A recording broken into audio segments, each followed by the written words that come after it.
ഇപ്പൊ Google my ബിസിനസ്സിൽ തന്നെ ഗൂഗിൾ മാപ്സ് ലിസ്റ്റിംഗ്, കാരണം പലർക്കും ഈ GMB എന്ന് പറഞ്ഞാൽ മനസ്സിലാവില്ല. അതെ അതെ, ഗൂഗിൾ മാപ്സിൽ ഇല്ല ലിസ്റ്റിംഗ്. അതെ അതെ. അപ്പൊ അതിന്റെ അകത്ത് ഒരു പോസ്റ്റ് പറഞ്ഞ ഫീച്ചർ ഉണ്ട്. അതെ അതെ, അത് എപ്പോഴെങ്കിലും യൂസ് ചെയ്യാൻ ശ്രമിച്ചിട്ടുണ്ട്? ഉണ്ട്. പോസ്റ്റ് ഭയങ്കര പവർഫുൾ ആയിരുന്നു, ഇപ്പോഴും പവർഫുൾ ആണ്. പണ്ട് ഭയങ്കര വേറെ രീതിയിൽ ഞാൻ ഉപയോഗിക്കായിരുന്നു. ഓക്കെ. പോസ്റ്റിന് ഗൂഗിൾ ഭയങ്കരമായിട്ട് ഹൈലൈറ്റ് ചെയ്യുന്ന ഒരു സമയം ഉണ്ടായിരുന്നു, ഒരു 2017 കാലഘട്ടത്തിൽ. അന്ന് നമ്മൾ ഒരു പോസ്റ്റ് കീവേഡ് റിച്ച് ആയിട്ട് ഒരു പോസ്റ്റ് ഇട്ട് കഴിഞ്ഞാൽ അന്നത്തെ ദിവസം അത് റാങ്ക് ചെയ്യായിരുന്നു. റാങ്ക് ചെയ്യും പോസ്റ്റ് അന്നത്തെ ദിവസം. പോസ്റ്റിനകത്ത് നിന്ന് അവർ കണ്ടന്റ് എടുത്തിട്ട്, ഇപ്പോൾ ഉദാഹരണത്തിന് ഒരു best skin treatment centre in Calicut ആണെന്ന് വെച്ചാൽ നമ്മളൊരു പോസ്റ്റ് ഇട്ടു, ആ കീവേഡ് കറക്റ്റ് അതുപോലെ വെച്ചിട്ട് ഈ പോസ്റ്റിനകത്ത് നിന്ന് കണ്ടന്റ് ഫെച്ച് ചെയ്തിട്ട് 3 പാക്കിനകത്ത് അവർ അന്ന് കാണിക്കും, അന്നത്തെ ദിവസം തന്നെ കാണിക്കുമായിരുന്നു. അത് ഇൻസ്റ്റന്റ് ആയിട്ട് റാങ്ക് ചെയ്യായിരുന്നു. അതിന് ആക്ച്വലി അവരെ ജസ്റ്റിഫിക്കേഷൻ എന്ന് പറയും, ആ രീതിയിൽ കാണിക്കുന്ന റിസൾട്ടിന്, ആ സ്നിപ്പറ്റിന്, ആ രീതിയിൽ അന്ന് തന്നെ അവരത് കാണിക്കുമായിരുന്നു. ഇത് ആളുകൾ ഭയങ്കരമായിട്ട് മിസ്യൂസ് ചെയ്യാൻ തുടങ്ങി. പുതിയൊരു ഫീച്ചർ വന്നു കഴിഞ്ഞാൽ ആൾക്കാർ യൂസ് ചെയ്യാൻ ആദ്യം കുറച്ച് SEOക്കാർക്ക് അറിയാവുന്നുണ്ടായിരുന്നുള്ളൂ. ഞാനൊക്കെ മാക്സിമം യൂട്ടിലൈസ് ചെയ്താണ്, മാക്സിമം ലീഡ് അതുവഴി കളക്ട് ചെയ്ത് കൊടുക്കുകയും ചെയ്തിട്ടുണ്ട്. അതായത് ഒരു പോസ്റ്റിന്റെ ലൈഫ് എന്ന് പറഞ്ഞാൽ 7 days ആണ്. അപ്പൊ ആ 7 days കഴിയുമ്പോൾ ഓരോ 7 daysലും പുതിയ പുതിയ പോസ്റ്റുകൾ ഉണ്ടാക്കും. ഈവൻ ഓഫർ, ഒരു പോസ്റ്റും ഒരു ഓഫറും ഉണ്ടാക്കും. ഈ ഓഫറിലും കീവേഡ് കൊടുക്കും. അപ്പൊ അതും റാങ്ക് ചെയ്ത് വരും. അങ്ങനെ നല്ല രീതിയിൽ ലീഡ് ജനറേറ്റ് ചെയ്തിരുന്നു. പക്ഷെ 2018 ഒക്കെ കഴിഞ്ഞപ്പോൾ ഇതിന്റെ പ്രാധാന്യം ഗൂഗിൾ തനിയെ കുറച്ചു.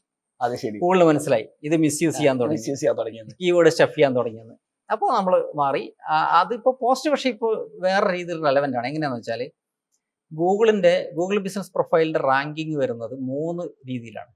ഒന്ന് പ്രോക്സിമിറ്റി എന്ന് പറഞ്ഞാൽ അടുത്ത്, നമ്മൾ നിൽക്കുന്ന സ്ഥലത്ത് നിന്ന് ഏറ്റവും അടുത്തുള്ളത്. പക്ഷെ ഷാൻസ് എപ്പോഴും സെർച്ച് ചെയ്തിട്ടുണ്ടെങ്കിൽ അറിയാം, നമ്മൾ നിൽക്കുന്നതിന് ഏറ്റവും അടുത്തുള്ള റിസൾട്ട് ആയിരിക്കില്ല കാണിക്കുന്നത്. അല്ല, ഞാൻ നിയർ ബൈ ഡിസ്റ്റൻസ് വെച്ച് ഫിൽട്ടർ ചെയ്യാനാണ്. അല്ല, ഫിൽട്ടർ ചെയ്യുന്നത് മാത്രമല്ല, അവിടെ ഒരു ക്ലോസ് കൂടെ ഉണ്ട്, ഏറ്റവും അടുത്തുള്ള റെലവെന്റ് ആയിട്ടുള്ള ബിസിനസ്, അതാണ് ഗൂഗിൾ കാണിക്കുന്നത്. അപ്പൊ രണ്ടാമത്തെ ഫാക്ടർ എന്ന് പറഞ്ഞാൽ റെലവൻസ് ആണ്. പ്രോക്സിമിറ്റി, റെലവൻസ്, മൂന്നാമത്തെ പ്രോമിനൻസ്. അപ്പൊ ഈ ഒരു ബിസിനസ് റെലവെന്റ് ആണോ അല്ലയോ എന്ന് നോക്കാൻ വേണ്ടി ഗൂഗിൾ അവർ നോക്കുന്ന ഒരു പ്രധാനപ്പെട്ട ഫാക്ടറാണ് യൂസർ ഇന്ററാക്ഷൻ. അപ്പൊ നമ്മൾ പോസ്റ്റുകളൊക്കെ കൃത്യമായിട്ട് ഇടുന്നു, റിവ്യൂസ് ഒക്കെ ഒരുപാട് കളക്ട് ചെയ്യുന്നു, നല്ല ഫോട്ടോസ് ഇടുന്നു. അപ്പൊ ഇത്രയും ചെയ്യുന്ന സമയത്ത് അവർക്ക് ആളുകൾ എന്ത് ചെയ്യും, കൂടുതൽ ടൈം സ്പെൻഡ് ചെയ്യും. അതെ, ഫോട്ടോകൾ നോക്കും, റിവ്യൂസ് കംപ്ലീറ്റ് വായിച്ചു നോക്കും. അതെ, പിന്നെ അതുപോലെ നമ്മൾ റിപ്ലൈ കൊടുത്തിട്ടുണ്ടെങ്കിൽ അത് വായിക്കും. അത് വീണ്ടും ഒരു പോസിറ്റീവ് സിഗ്നൽ സെൻഡ് ചെയ്യും. പോസിറ്റീവ് സിഗ്നൽ, കാരണം നമ്മൾ എൻഗേജ് ചെയ്യാണ്. അപ്പോൾ ഏത് പ്രൊഫൈലിനാണോ അവിടെയാണോ ആളുകൾ കൂടുതൽ എൻഗേജ് ചെയ്യുന്നത്, ആ എൻഗേജ്മെന്റ് ഗൂഗിളിന് പോസിറ്റീവായിട്ട് തോന്നും. അപ്പൊ ആ ബിസിനസ്സിന് എന്ത് ചെയ്യും, കൂടുതൽ റെലവെന്റ് ആയിട്ട് അവർ തോന്നും. ഇതൊരു റെലവൻസ് സിഗ്നൽ ആണ് ഗൂഗിളിനുള്ള. റെലവൻസ് ഭയങ്കര ഫാക്ടറാണ്. അപ്പൊ അതുകൊണ്ടാണ് ഓരോ വീക്കിലും പോസ്റ്റ് ഇടണം എന്ന് പറയുന്നത്. അല്ലാതെ സ്ഥിരമായിട്ട് ഇടുന്നവരുടെ റിസൾട്ട് കൃത്യമായിട്ട് കാണാൻ പറ്റുന്നുണ്ട്. 7 days വെച്ചിട്ട് ഇട്ട് പോകുന്ന ഒരുപാട് ബിസിനസ്സുകൾ ഉണ്ട്. ഞാൻ ഡെയിലി ഉണ്ടല്ലേ, ഡെയിലി ആവശ്യമില്ല. ഡെയിലി 50+ ഓട്ടോമേറ്റ് ചെയ്തിട്ടാ. ഓക്കെ. അപ്പൊ 50+ സാധനങ്ങൾക്ക് ഡെയിലി പോയിക്കൊണ്ടേയിരിക്കും. പിന്നെയുള്ളത് ഫോട്ടോസ് ആണ്. ഫോട്ടോസിനകത്ത് ഗൂഗിളിന് ഇപ്പൊ ഒരു പോളിസി ഉണ്ട്, അതായത് എഡിറ്റ് ചെയ്യാൻ പാടില്ല വെച്ചാൽ ലെസ് എഡിറ്റഡ് ഫോട്ടോസ്. അതിന്റെ കാര്യം എന്ന് വെച്ചാൽ നമ്മളിപ്പോ ഒരു കഫേ, ഇപ്പോൾ നമ്മളൊരു ഹാങ് ഔട്ട് പ്ലേസ് ആയിട്ട് ഒരു സൺഡേ സ്പെൻഡ് ചെയ്യാനായിട്ട് പോകുന്നു, നമ്മളെല്ലാം ഫ്രണ്ട്സ് എല്ലാം ആയിട്ട് പോകുന്നു. അപ്പൊ നമ്മൾ ആ ആംബിയൻസ് നോക്കി ഫോട്ടോസ് കണ്ടിട്ടാണ് നമ്മൾ സെലക്ട് ചെയ്തത്. അതെ, അവിടെ ചെല്ലുമ്പോൾ പൊട്ടിപ്പൊളിഞ്ഞൊരു ബെഞ്ചും അങ്ങനെ ഒരു സംഭവം ആണെന്നുണ്ടെങ്കിൽ, എല്ലാം മാനിപ്പുലേറ്റ് ആയിട്ടുള്ള ഫോട്ടോ ആണെന്നുണ്ടെങ്കിൽ അവരുടെ ഒരു എക്സ്പീരിയൻസ് മോശമാണ്. കസ്റ്റമറിന്റെ മോശം. അതേപോലെ ഗൂഗിളിന്റെ മുകളിലുള്ള വിശ്വാസം പോയി പോകും. കാരണം ഗൂഗിൾ ആണ് അങ്ങോട്ട് ഡയറക്റ്റ് ചെയ്ത്. അപ്പോൾ ആ ഡയറക്റ്റ് ചെയ്ത് ഗൂഗിളിനെ പിന്നെ ട്രസ്റ്റ് ചെയ്യില്ല. ഗൂഗിളിനെ സംബന്ധിച്ചിടത്തോളം അവരുടെ പ്ലാറ്റ്ഫോമിൽ ആളെ നിർത്തുക എന്നുള്ളത് അവരുടെ ഒരു ആവശ്യമാണ്. കറക്റ്റ്. അവർക്കതൊരു മറ്റൊരു ബിസിനസ് ആണ്. അതെ. അപ്പൊ അതുകൊണ്ട് തന്നെ അവർ എഡിറ്റ് ചെയ്ത ഫോട്ടോസ്, ഇപ്പൊ പല ആളുകളും പറഞ്ഞു കേട്ടിട്ടുണ്ടാവും, ഫോട്ടോസ് അപ്ലോഡ് ചെയ്യുമ്പോൾ റിജക്റ്റ് ആയി പോകുന്നു. എഡിറ്റ് ചെയ്തത്, ഓവർലേ ഉള്ളത്, ഇങ്ങനെയുള്ള ഫോട്ടോസ് ഒന്നും ചെയ്യാൻ പറ്റില്ല. മൊബൈലിൽ നിന്ന് എടുക്കുക, ജസ്റ്റ് അപ്ലോഡ് ചെയ്യുക. അതാണ് ബെസ്റ്റ് പ്രാക്ടീസ്. അത് ഏറ്റവും നല്ലത് മൊബൈലിൽ നിന്ന് ചെയ്യുന്നതാണ്, ലാപ്ടോപ്പിൽ നിന്ന് ചെയ്യുന്നതിനേക്കാൾ. അതെ, ലൊക്കേഷൻ ഓൺ ആക്കിയിട്ട് നമ്മുടെ ക്യാമറ ലൊക്കേഷൻ ഓൺ ആക്കിയിട്ട് ചെയ്യുന്നതാണ് നല്ലത്.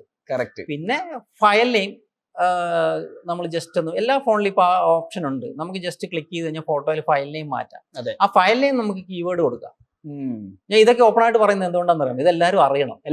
കാരണം പല ആളുകളും GMBന്റെ പല കാര്യങ്ങളും ഓപ്പൺ ആയിട്ട് പറയില്ല. എല്ലാവരും കേൾക്കണം.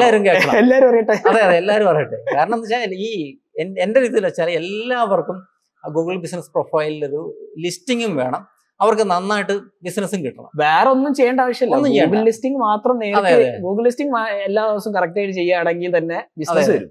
അപ്പൊ ശരിക്കും പറഞ്ഞാൽ ബിസിനസ് ഓണേഴ്സ്, ഈവൻ ഒരു ചെറിയ പാൻ ഷോപ്പ് നടത്തുന്ന ഒരാൾക്ക് അയാൾക്ക് ലിസ്റ്റ് ചെയ്ത് കഴിഞ്ഞാൽ അയാൾക്ക് ഈവൻ രാത്രി 11 മണിക്കാണെന്ന് വെച്ചോ, ഒരാൾ സെർച്ച് ചെയ്യുമ്പോൾ ഒരു പാൻ ഷോപ്പ് ഓപ്പൺ ചെയ്ത് കിടക്കുകയാണെങ്കിൽ അയാൾക്ക് ബിസിനസ് കിട്ടുമല്ലോ. അതെ, കറക്റ്റ്. സെർച്ച് ചെയ്യുന്ന ആളുകളുണ്ട്, ഡെഫിനറ്റ്ലി ഉണ്ട്, ഒരുപാട് ആളുകളുണ്ട്. അപ്പൊ അങ്ങനെയുള്ള സമയത്ത് അത് ഉപയോഗിക്കാൻ പറ്റാത്തതിന്റെ പേരിൽ ഒരാൾക്ക് ഒരു അവസരം നഷ്ടപ്പെടരുത്, കുറച്ച് ലീഡുകൾ അങ്ങനെ ഒരു ഉദ്ദേശം എനിക്കുണ്ട്. അതുകൊണ്ട് ഞാൻ ഇതുവരെ ഈ ഗൂഗിൾ ബിസിനസ് പ്രൊഫൈലുമായിട്ട് ബന്ധപ്പെട്ട ഒരു സർവീസിനും പേയ്മെന്റ് വാങ്ങിച്ചിട്ടില്ല. അത് എൻ്റെ ഒരു ഇതാണ്. പക്ഷെ ബാക്കിയുള്ള സർവീസുകൾക്ക് പേയ്മെന്റ് വാങ്ങാറുണ്ട്.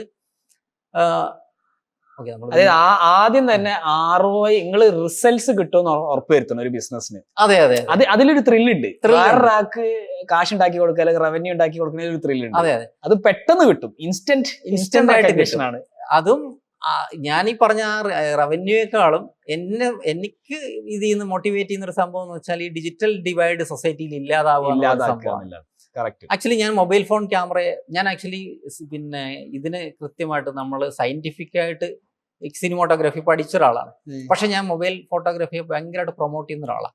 കാരണം എന്ന് വെച്ചാൽ ആർക്കും ഫോട്ടോ എടുക്കാൻ പറ്റണം, ആർക്കും വീഡിയോ എടുക്കാൻ പറ്റണം, ആർക്കും ഫിലിം ഷൂട്ട് ചെയ്യാൻ പറ്റണം. അതെ, കാരണം ഐഡിയ മനസ്സിലുള്ള ഒരാൾ എല്ലാവർക്കും പൂനെ ഫിലിം ഇൻസ്റ്റിറ്റ്യൂട്ടിലോ അല്ലെങ്കിൽ ഈ പറയുന്ന പോലെ അടയാറോ അല്ലെങ്കിൽ ഈ പറയുന്ന പോലെ ഇവിടെയുള്ള ഫിലിം ഇൻസ്റ്റിറ്റ്യൂട്ടിലോ പോയി പഠിക്കാൻ പറ്റില്ല. പക്ഷെ ഈവൻ ഒരു ചെറിയൊരു മൊബൈൽ ക്യാമറ, ഈവൻ വാച്ചിലുള്ള ഒരു ക്യാമറ ഉണ്ടെങ്കിൽ പോലും അതിലെടുക്കാൻ പറ്റുമെങ്കിൽ പോലും അവന് ക്രിയേറ്റിവിറ്റി ഉണ്ടെങ്കിൽ എടുക്കാൻ പറ്റുന്ന രീതിയിലേക്ക് ഡിജിറ്റൽ സാങ്കേതികവിദ്യ മാറണം. കറക്റ്റ്. അതൊരു അത് ഓൾറെഡി മാറിയിട്ടുണ്ട്, പക്ഷെ ആൾക്കാർ അവെയർ അല്ല, അങ്ങനെ സംഭവം അല്ല.